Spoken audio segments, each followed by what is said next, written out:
दोबारा चिकन खाने से पहले आज की ये वीडियो ज़रूर देख लें, क्योंकि जो कुछ मैं बताने वाला हूँ ये सब आपको शायद पहले से मालूम ना हो। आपको पता है कि हर साल 9 बिलियन से ज़्यादा मुर्गियाँ बेची जाती हैं और इनमें से 99.9% फैक्ट्री फार्म्स की होती हैं।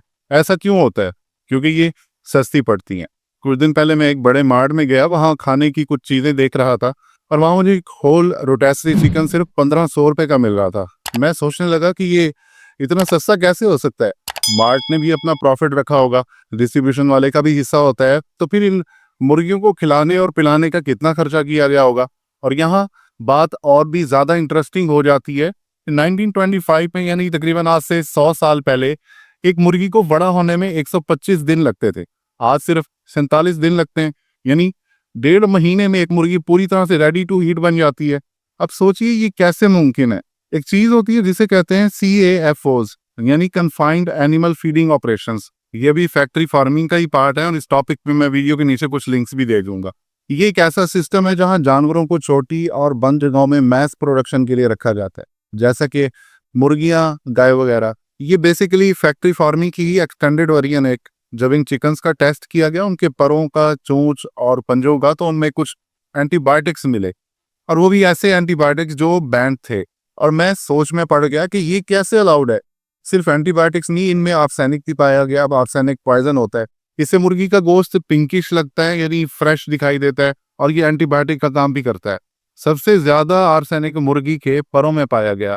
अब प्रॉब्लम ये है कि चोंच और पंजे पीस किए जाते हैं और इन्हीं का पाउडर दोबारा चिकन फीड में मिलाया जाता है, यानी टॉक्सिन्स को घुमा फिरा कर उनकी फीड का हिस्सा बना दिया जाता है और फिर आखिर में हमारी प्लेट तक पहुंचाया जाता है।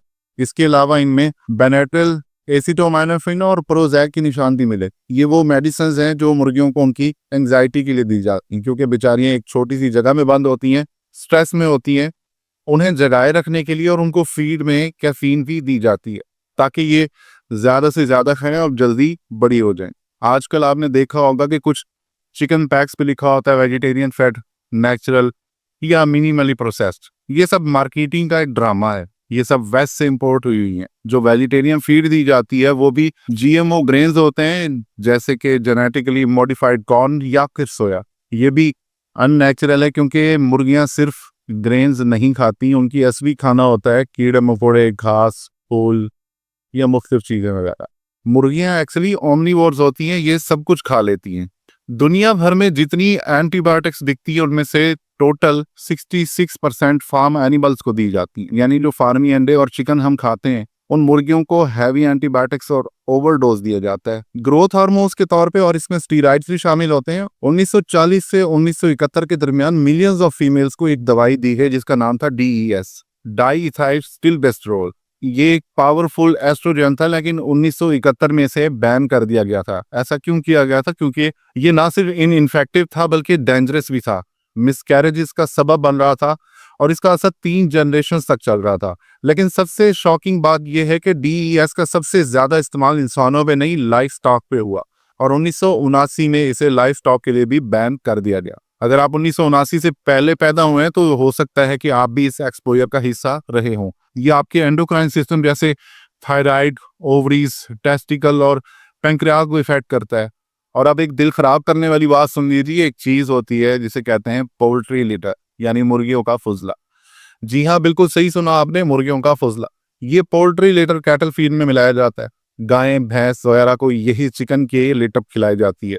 मैं माफी चाहता हूँ अगर आपका दिल खराब हो गया हो या भूख चली गई हो ये सुनकर, लेकिन ये एक हकीकत है। अब आपके पास सिर्फ 2 ऑप्शन है, या तो आप यही फैक्ट्री फार्म चिकन खाना जारी रखें और सेहत को खतरे में डालें, या फिर थोड़ा सा ज्यादा खर्च करके ऑर्गेनिक या पास्चराइज्ड चिकन लेना शुरू कर दें। पास्चराइज्ड का मतलब होता है कि ये मुर्गियां पिंजरे में बंद नहीं होती, इन्हें खुली हवा और ओपन फील्ड में आज़ादी से घूमने दिया जाता है, जहाँ पे अपनी ये खुराक मुख्तलिफ जरियों से, जो मैं पहले बता चुका हूँ, वैसे हासिल करती हैं। ये थोड़ी सी महंगी जरूर होती हैं, लेकिन आपकी सेहत से ज्यादा कीमती तो नहीं है, राइट? आप चाहें तो खुद भी मुर्गियां पाल सकते हैं।